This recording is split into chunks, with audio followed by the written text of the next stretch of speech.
Periyar Maniammai Institute of Science and Technology, Tanjavur. BTech Biotechnology with specialization in computer science and biology. Summer vandachu. What's your plan for this holiday? எங்க கிட்ட விட்டுருங்க. நாங்க பாத்துக்கிறோம். GT Holidays. GT Holidays, South India's #1 travel brand. முக்கிய தகவல்களை குறுஞ்செய்தி வாயிலாக தெரிந்து கொள்ள ஆதன் செயலியை டவுன்லோட் பண்ணுங்க. அதற்கான லிங்க் இந்த வீடியோக்கு கீழே டிஸ்கிரிப்ஷன்ல இருக்கு.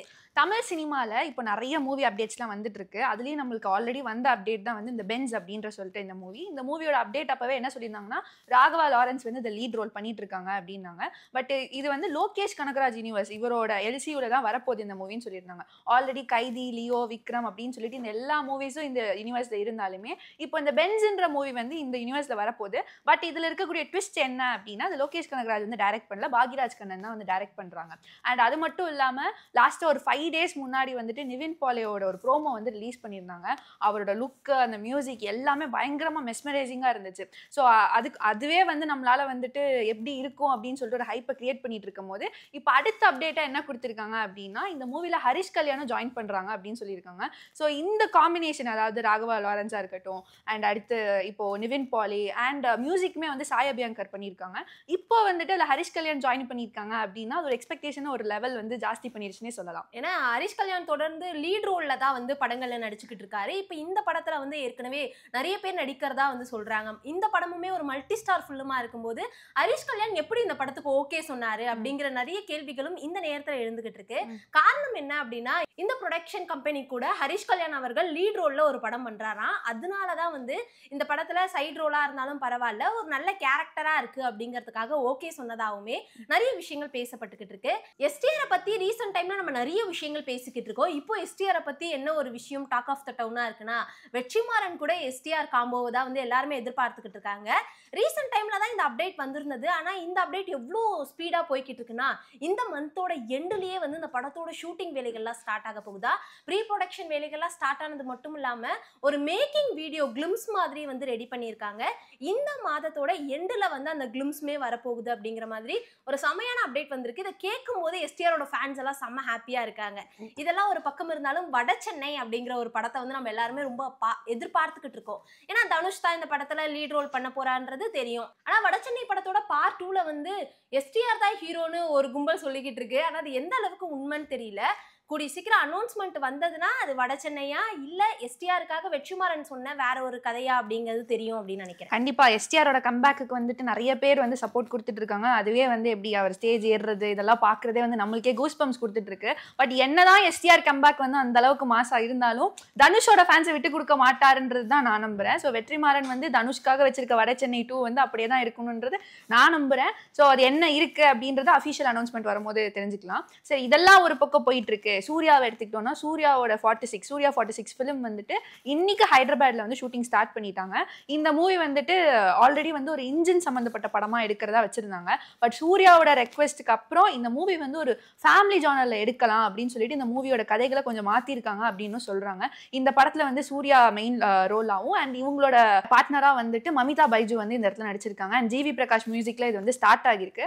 ஸோ இந்த மூவி வந்து 2026ல ரிலீஸ் ஆகும் அப்படின்னு சொல்லியிருக்காங்க. ஸோ எல்லாமே வந்து ஒரு ஹோல்சம் பேக்கா தான் இருக்குன்றது நான் நினைக்கிறேன். தொடர்ந்து வந்து பல விஷயங்கள் பேசிக்கிட்டு இருந்தாலும் தக் லைஃப் அப்படிங்கிற படத்தோட வசூலா இருக்கட்டும், அந்த படத்துக்கு வந்த ரிவ்யூஸா இருக்கட்டும், ரஜினிகாந்த் அவர்களை ரொம்ப பாதிச்சிருக்கிறதா சொல்றாங்க. காரணம் என்னன்னா வந்து கேரளால இந்த படத்துக்கான ஒரு மவுசுமே குறைஞ்சிரதா நிறைய விஷயங்கள் சோஷியல் மீடியாஸ்ல பார்க்க முடியுது. இந்த படத்தோட இப்ப தக் லைஃப் படத்தோட கலெக்ஷனா இருக்கட்டும், ரிவ்யூவா இருக்கட்டும், கூலி படத்தை பாதிக்கும்னு நிறைய பேர் சொல்றதை கேட்க முடியுது. என்னதான் வந்து இந்த மாதிரியான விஷயங்கள் போய்கிட்டு இருந்தாலும் படத்தோட டீம் வந்து படத்து மேல ரொம்ப கான்பிடென்ட்டா இருக்காங்க. அதாவது ஏற்கனவே நான் சொல்லியிருந்தேன், டிஆர் அவர்கள் இந்த படத்தோட ஃபர்ஸ்ட் சிங்கிள பாடியிருக்காரு அப்படின்ட்டு. அனிருத் அண்ட் டிஆர் இவங்களோட காம்போல தான் இந்த பாட்டுமே உருவாயிருக்கு. எடிட்டிங்க பார்த்துட்டு அனிருத்துக்கு ரொம்ப பிடிச்சிருக்கா. சாங் வந்து நல்லா வரும்னு எனக்கு தெரியும், ஆனா இவ்வளோ நல்லா வரும்னு நினைச்சே பார்க்கலன்னு அனிருத் அவர்களுமே இந்த பாட்டை பத்தி ரொம்ப புகழ்ந்திருக்காரு. ஸோ கூடிய சீக்கிரம், அதாவது இந்த வீக்கெண்டு இல்ல அடுத்த வீக்கெண்டுக்குள்ள நம்ம எல்லாருமே ஃபர்ஸ்ட் சிங்கிள பார்த்து ஒரு மாதிரி வைப் பண்ணிக்கிட்டு இருக்க போறோம் அப்படின்னு நினைக்கிறேன். ஏன்னா வந்து ஃபர்ஸ்ட் வந்து இந்த சிட்டூன் தான் ஒரு ப்ரமோ மாதிரி வந்திருந்தது. இருந்தது. சும்மாவே வந்து ரஜினிகாந்த் சார் வந்து அந்த கையில இருக்க ஷர்ட்டை தான் மடக்குவாரு. அந்த வீடியோவே கொஞ்ச நாள் செம்ம ட்ரெண்ட் ஆக்கிட்டு இருந்தாங்க. இப்போ வரைக்கும் இந்த சாங் வந்து நிறைய பேருடைய ரீல்ஸ்ல வந்து பார்க்க முடியுது. ஸோ இன்னும் வந்து இந்த ஃபுல் பாட்டு வந்து அந்த பாட்டு எப்படி இருக்க போகுது, எப்படி வைப் பண்ண போறோம் அப்படிங்கறத பொறுத்திருந்து தான் பார்க்கணும். பிகாஸ் ஸ்டைலுக்கு பேர் போனவர் தான் ரஜினிகாந்த். அப்படி இருக்கும் போது அவரோட சிங்கிள் வரும்போது கண்டிப்பா ஒரு ஃபெஸ்டிவல் மாதிரி தான் அகைன் இருக்கும். அண்ட் எந்த விதத்துலயும் தக் லைஃபோட பாதிப்பு வந்து என்னதான் பேசப்பட்டாலும் ரஜினிகாந்த் சாரோட படம் வந்து அன்னைக்கு வந்து அது ஃபெஸ்டிவலா தான் கன்சிடர் பண்ணுவாங்க எந்த ஊர் மக்களா இருந்தாலுமே. விஜய் அவர்களுடைய ஒன் லாஸ்ட் டைம் அப்படின்ட்டு ஜனநாயகன் படத்தை சொல்றாங்க. இந்த படத்தோட ஷூட்டிங் வேலைகள் வந்து விஜயோட கால் ஷீட் எல்லாம் முடிஞ்சிருச்சு அப்படிங்கிற மாதிரியும் பார்த்திருந்தோம். இப்போ கூடிய சீக்கிரம் விஜய் அவர்களோட பர்த்டே வருது, ஜூன் 22 இன்னைக்கு வந்து என்ன அப்டேட் வரும், படத்தோட டீம்ல இருந்து என்ன கொடுக்க போறாங்க அப்படின்ட்டு விஜயோட ஃபேன்ஸ் எல்லாம் ஒரு பக்கம் ரொம்ப ஈகரா இருக்காங்க.